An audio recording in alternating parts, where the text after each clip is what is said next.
Hi, everybody. It's Wendy Wisdom coming to you with a movie review for the movie Acrimony.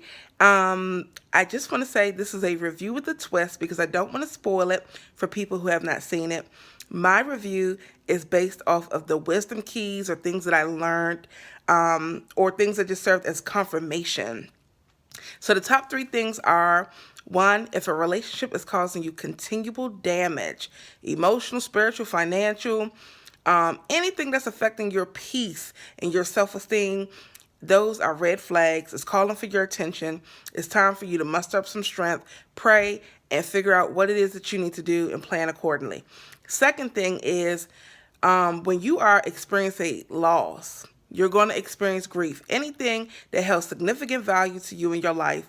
And once that thing is no longer in your life, or that thing is causing you a lot of grief, stress, emotional turmoil, or it's no longer present in your life as it once was, that is the loss. So you're going to have an emotional response. You're going to grieve it. You're going to be frustrated. You're going to be hurt. It depends on how you were separated from the thing that once held significant value for you, right? So during that time, don't push people away from trying to help you. That's what our pain and frustration does. It wants us to isolate ourselves. Don't let the enemy do that to you, okay? Because when you get caught up in those thoughts and you're having all that emotional anguish and distress, you don't know what it will pull out of you, okay? So I don't want to see you all jacked up in a situation where you taking matters into your own hands, doing things you probably would not do had you would allow somebody to support you, love on you, listen to you, or create some affirmation statements, or write down your thoughts, talk to somebody, and actually try to gain some other perspective on the situation versus sitting back and allowing it to damage who you are and cause you to react out of anger and out of your emotions, which we already know are going to be skewed because of the situation. So that's the second thing. The third thing is to be mindful of how much you tell your friends, family members, whoever about your personal relationship.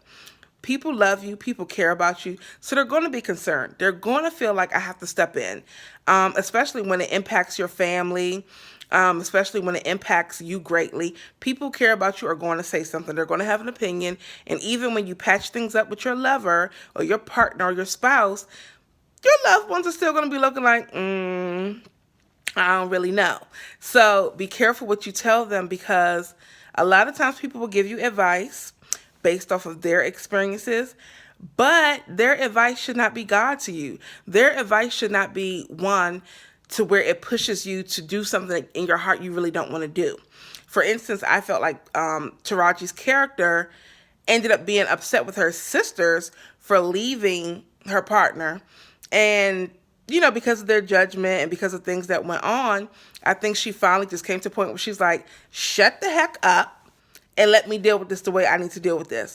And we all, as women, even men, we all have been guilty of listening to somebody weigh in or give us advice, and we probably shouldn't have listened to it. I mean, heck, I know I did it once upon a time, long time ago, when I was being very super religious. I had a moment, guys. I was super religious, so anything scriptural, anything from somebody who I felt, lived in the church and had a relationship with God, I listened to.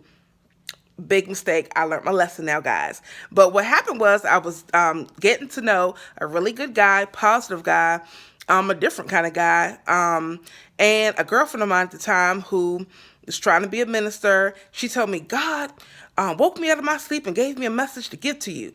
So basically, she was just telling me God was saying how this person was nothing but a distraction, they're negative, and they're this, that, and the third. And me not being able to, decipher at that time, where is this really coming from? Why is this guy so bad? He's the most positive guy I've ever met, different kind of guy, not my normal type, but I listened to her. And the crazy thing is, at that time, no judgment, just facts, she had somebody who was physically and emotionally abusing her in every which way. I didn't judge because she did not want anyone to get involved and all of that good stuff. But why didn't God speak to you about your situation? Why did God wake you up out of your sleep to talk to you about my situation? But again, I was just, she said God said it. I listened to it. Just being simple, and it really affected how I interacted with this guy. I cut him off. I did not have any more time for him. Bad decision. I mean, of course, when I look back at it, but back then I was young. That was over 10 years ago. But I've learned from that. I go to Jesus. Jesus gave you something to give to me. I'm going to check in with him. Okay? He going to tell me that too.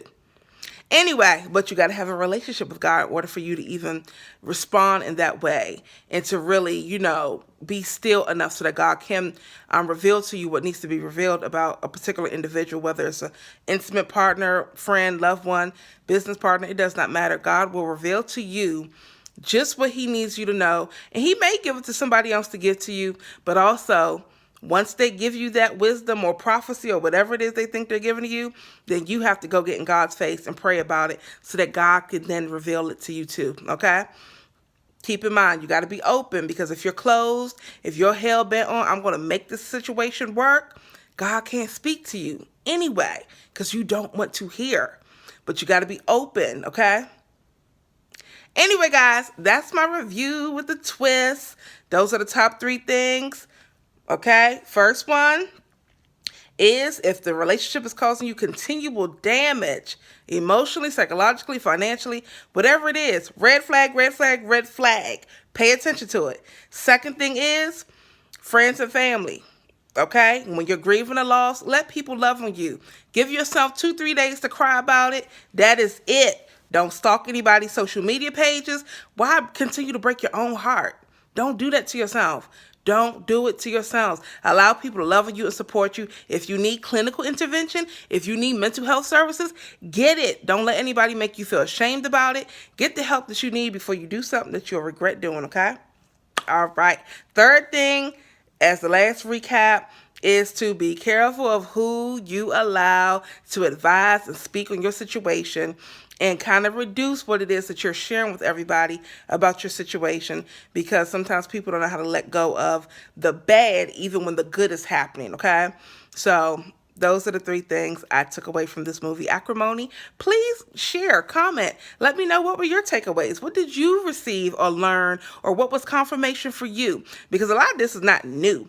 It's not new information. You've heard it before. So what were your takeaways from it?